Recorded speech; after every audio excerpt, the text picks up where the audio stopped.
Salutare tuturor! Înainte de a trece la subiectele materialului de astăzi, analizei zilei 1261 a războiului din Ucraina, să păstrăm un moment de reculegere. Un moment de reculegere pentru victimele, pentru morții și răniții de la Revoluție și de la mineriade. A fost, în principal, responsabilitatea lui Ion Iliescu. Pe mâinile lui stau pătate cu sângele revoluționarilor, a protestatarilor din piața Universității, dovezile pe care justiția română trebuia să le folosească pentru a inculpa și a da un verdict. A da un verdict, o soluționare în dosarele lui Ion Iliescu de la Revoluție și de la mineriade. Astăzi, 7 august 2025, este o zi de doliu național decretată de către Guvernul României pentru un criminal KGBist. Dar pentru noi, pentru milioanele de români care știm ce s-a întâmplat atunci, este un prilej pentru a păstra un moment de reculegere pentru victimele mineriadelor și pentru victimele Revoluției din 1989.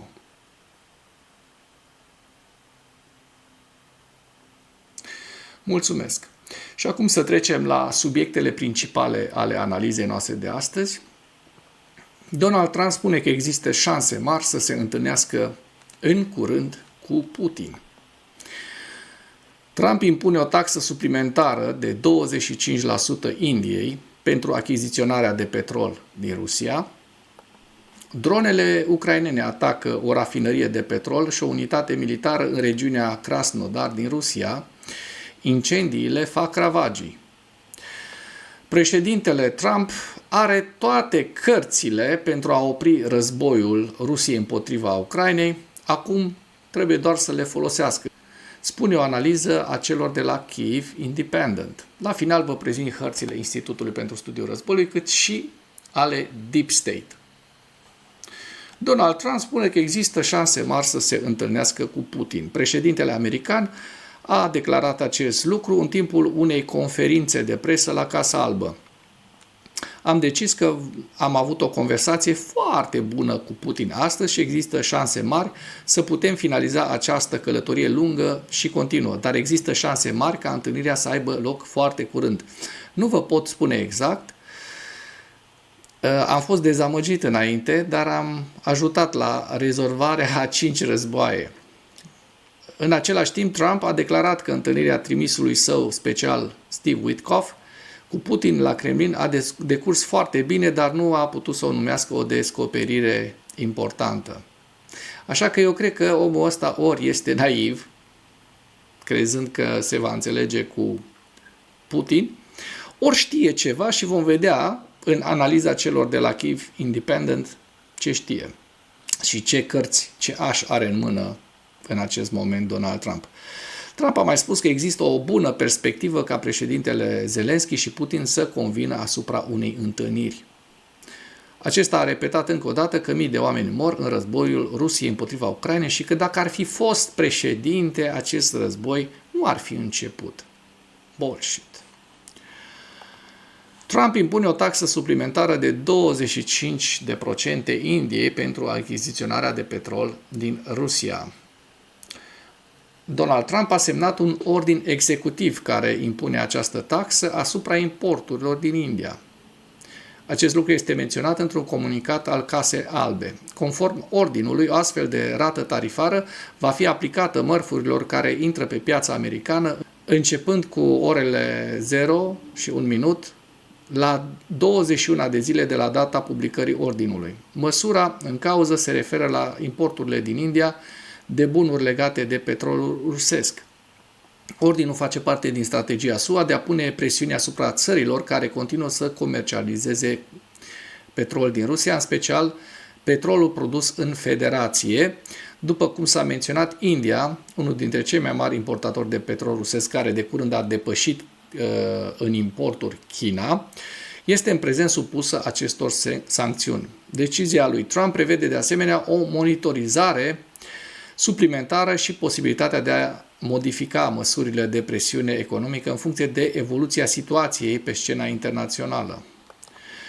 Dronele ucrainene, o veste bună, atacă o rafinărie de petrol și o unitate militară în regiunea Krasnodar din Rusia. Incendiile fac ravagii. Vedem aceste poze, aceste imagini. Rafinăria de petrol Afipski arde în regiunea Krasnodar din Federația Rusă în urma unui atac cu drone. Canalele rusești de Telegram Astra și Baza, guvernatorul regiunii Krasnodar, Veniamin Kondratiev, sediul operațional al regiunii Krasnodar și Ministerul Apărării rusesc. Toate pe Telegram, iar Astra publică înregistrarea video cu incendiu de la rafinăria de petrol. Hai să vedem. Da, arde destul de puternic, ca să nu folosesc cuvântul frumos, pentru că această explozie a provocat, desigur, niște daune foarte mari, nu doar Rusiei, ci și mediului înconjurător. Așa că, când văd asemenea torțe, mă bucur pe jumătate în Rusia, iar când le văd în Ucraina, mă întristez de-a binelea. Ulterior, cartierul operațional al teritoriului Krasnodar a confirmat incendiul la rafinăria de petrol. În satul Afipski din raionul Severski, un incendiu a fost stins pe teritoriul unei rafinării de petrol din cauza căderii de resturi de drone, o unitate tehnologică pentru prelucrarea combinată a gazelor și condensului de gaz, a luat foc la rafinăria de petrol. Incendiul a fost clasificat la gradul 4 de complexitate, se arată în raport. Se menționează că incendiul, care a cuprins suprafața a 250 de metri pătrați, a fost stins la orele 8 și 21 de minute. Guvernatorul regiunii Krasnodar a raportat de asemenea că dronele au atacat Slaviansk în Cubani, iar o persoană a fost rănită. Hai să vedem ce se mai întâmplă, pentru că, iată, Astra, citând localnici, a relatat că unitatea militară 61661 ardea în Slaviansk pe Cuban după atacul ucrainean cu drone. Dar de ce în jurul ăsta așa? Nu-i place cum arde?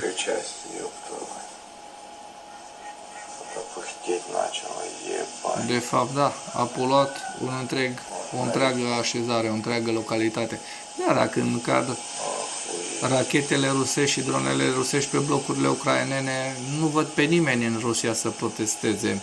Acum, da, când războiul a ajuns pe teritoriul Rusiei, nu-i prea plăcut. Așa este. Nu-i prea plăcut.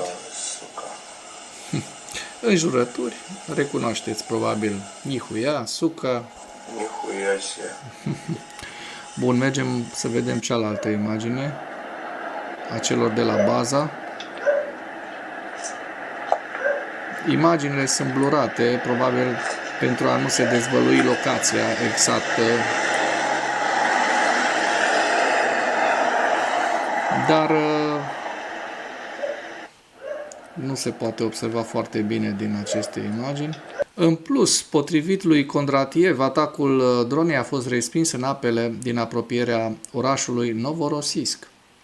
Orașul găzduiește un port terminal de păcură Novorossiysk și terminalul Transneft, deci două terminale. Ministerul rus al apărării a declarat că în timpul nopții sistemele de apărare aeriană ar fi distrus și interceptat 82 de drone ucrainene. Se presupune că 10 drone au fost doborâte deasupra regiunii Rostov, 9 deasupra Krasnodar, 7 Volgograd, 4 Belgorod și câte una deasupra regiunilor Kursk, Oriol din Federația Rusă.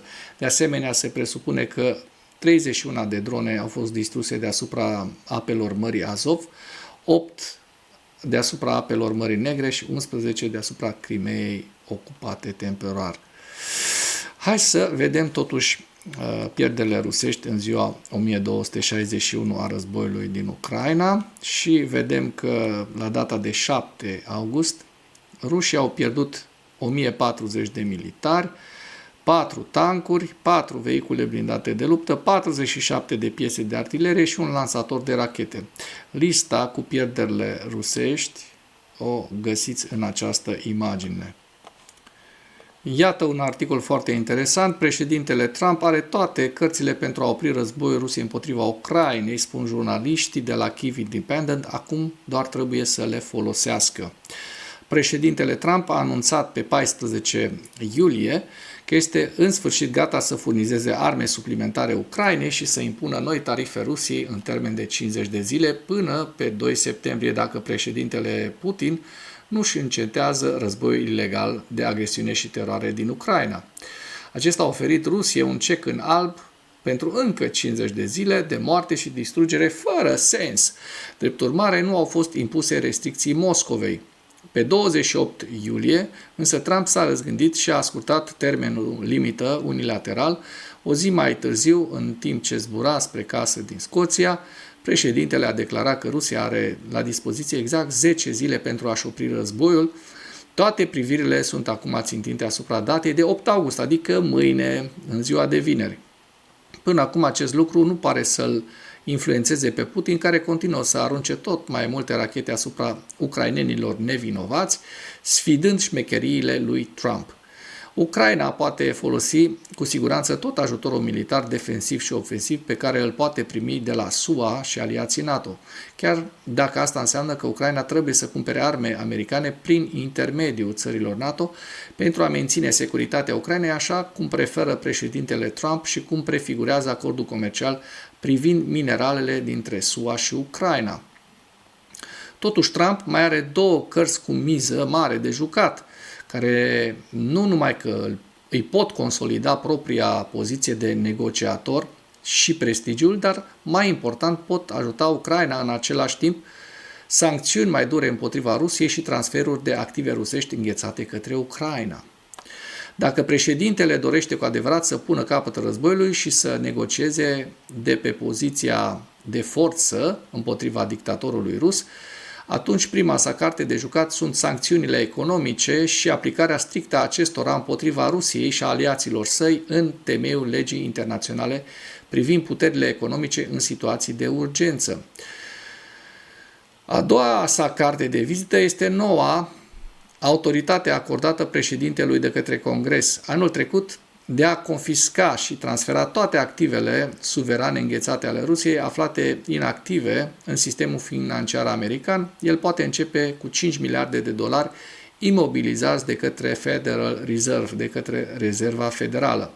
Nu există nicio iluzie că președintele are pe agenda sa prioritară ceea ce crede Congresul, dar Trump ar fi deplin susținut de o majoritate pro-Ucraina puternică la celălalt cap al Pennsylvania Avenue. În ciuda unei minorități vocale și care este formată din izolaționiști republicani, sprijinul demonstrabil al Congresului pentru Ucraina rămâne în ciuda a peste 3 ani de război și oboseli provocate de război. În ceea ce privește sancțiunile secundare, senatoarea Lindsey Graham, republicană din Carolina de Sud, și senatorul Richard Blumenthal, democrat din Connecticut, au introdus legea bipartizană privind sancțiunile împotriva Rusiei pe data de 1 aprilie. Aceasta are acum 83 de co-sponsori în Senatul format din 100 de membri.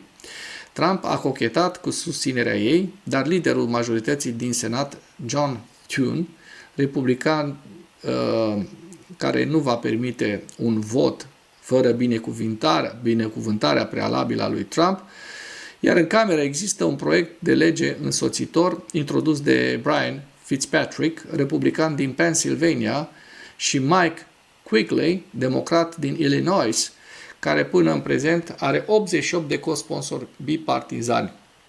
Războiul Rusiei împotriva Ucrainei este finanțat de către exporturile sale de combustibil fosil, care au adus aproape $1 trilion din 2022, 200 de miliarde de dolari fiind așteptate doar în 2025.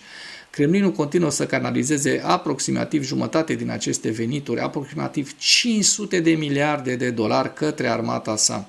Atâta timp cât banii din energie continuă să curgă, la fel va face și războiul, va curge. Partea îngrijorătoare este proveniența acestor bani. China cumpără aproximativ 40% din combustibilii fosili ai Rusiei, ceea ce o face un factor cheie, în timp ce India preia alte 25%, în mare parte țiței și cărbune. Încheierea acestui ciclu înseamnă întreruperea furnizării de lichidități. Acum depinde de președintele Trump să-și exercite dragostea pentru tarife vamale pentru binele comun. Mai recent, Comisia pentru Servicii Financiare a Camerei Reprezentanților, sub conducerea președintelor Friedrich Hill, a adoptat legea Peace a lui Jack Nunn cu un vot covârșitor de 53-1.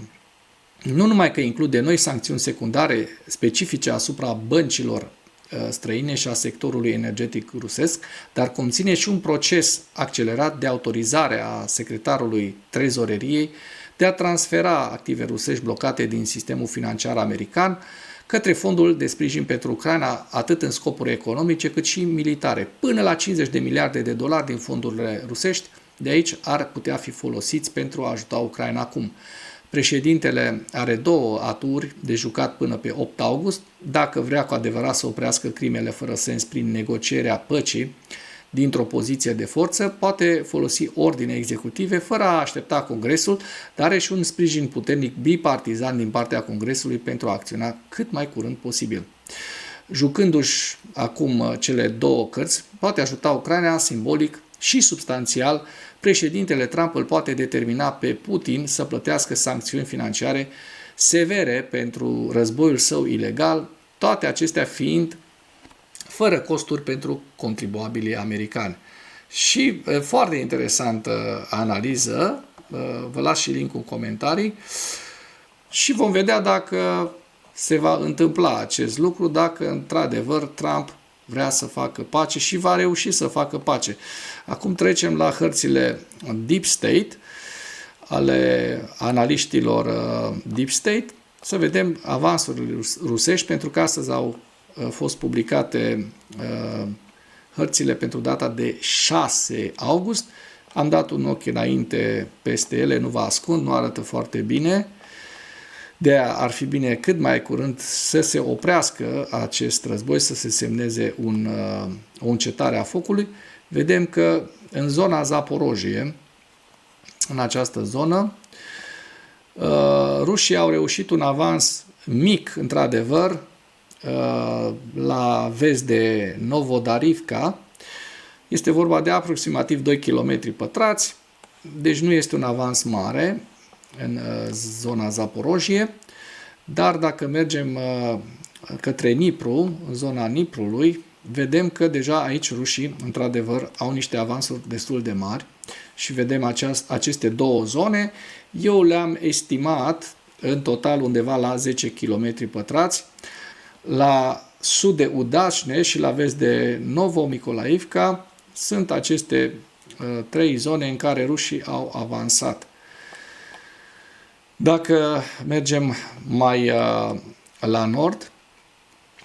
nord, deci este un avans rusesc atât la sud cât și la nord de Pokrovsk, 10 km la sud, și la nord vorbim de aproximativ, ca să nu încercăm să nu greșim, undeva la 4-5 km pătrați, așa cum se poate observa, un avans rusesc înspre Krasny Liman, da, înspre această așezare. Pokrovskul este în această zonă. Deci rușii continuă avansul în această zonă aproximativ 14 km pătrați. Vedem că, de asemenea, din păcate, rușii au avansat și la nord de Chasov Yar. Vedem această zonă, eu tot așa o cuantific undeva la 5-6 km pătrați. Deci până acum rușii au avansat 20 de km pătrați și mai vedem un avans destul de mic, un avans minor la vest de Bilorivka, undeva la 2 km pătrați, cu indulgență, rușii au reușit să pătrundă în Hrihorivka. deci o localitate în această regiune. Dacă mergem mai la nord spre Kupiansk, da, și mai la nord spre Vovchansk, vedem că rușii n-au avansat în ultimele zile și de asemenea, din fericire, zona Sumă este stabilă, nu sunt avansuri rusești și nu există avans rusesc în ultimele 6 zile, dacă facem această verificare. Și acum trecem la evaluarea campaniei ofensive rusești la data de 6 august, în viziunea Institutului pentru Studiul Războiului, cu principalele informații. Președintele rus Vladimir Putin s-a întâlnit la Moscova pe 6 august cu trimisul special al SUA pentru Orientul Mijlociu, Steve Witkoff, însă rezultatele concrete ale întâlnirii rămân neclare. Trump s-ar putea întâlni cu Putin și cu președintele Zelensky în următoarele săptămâni, vom vedea. Anumiți comentatori își încearcă să alimenteze schisme în cadrul administrației Trump, probabil ca parte a eforturilor mai ample de a evita sancțiunile americane înainte de termenul limită stabilit de Trump pentru eforturile de pace din Ucraina, din data de 8 august. Deci ăsta este termenul limită care expiră mâine. Să vedem, sunt foarte curios dacă Trump se va ține de promisiune. Oficialii și mass media ruși continuă să proiecteze imaginea unei economii rusești puternice și rezistente în așteptarea unor noi sancțiuni americane. Știm foarte bine că economia rusească nu este foarte puternică în acest moment. Președintele SUA, Donald Trump, a impus un tarif suplimentar de 25% exporturilor Indiei către Statele Unite. V-am prezentat această informație în acest material de astăzi. Nu mai revenim asupra ei. Forțele rusești au avansat probabil spre periferia vestică a orașului Kupiansk și au asigurat poziții de unde pot amenința liniile de comunicații terestre ucrainene. Departamentul de stat al SUA a aprobat o vânzare militară externă către Ucraina în valoare de 104 milioane de dolari. Un militar rus a executat recent un civil ucrainean în regiunea Donetsk ocupată, încălcând în mod evident dreptul internațional. Că rușilor le pasă de dreptul internațional. Și acum vă prezint hărțile Institutului pentru Studiul Războiului la data de 6 august, cu Sumă, regiunea Sumă, Vovchansk, Kupiansk, Liman, Lugansk, Siversk, Konstantiniovka, Toretsk, Pokrovsk, Donetsk, Kamianske, Zaporojie și Herson. Și cu acest ultim detaliu închei materialul nostru de astăzi. Iată, se termină și bateria în camera de luat vederi. Cu îndemnul, dacă ați apreciat acest videoclip, acest material, să nu ezitați să-l distribuiți pentru a ajunge la cât mai multă lume. Mulțumesc mult!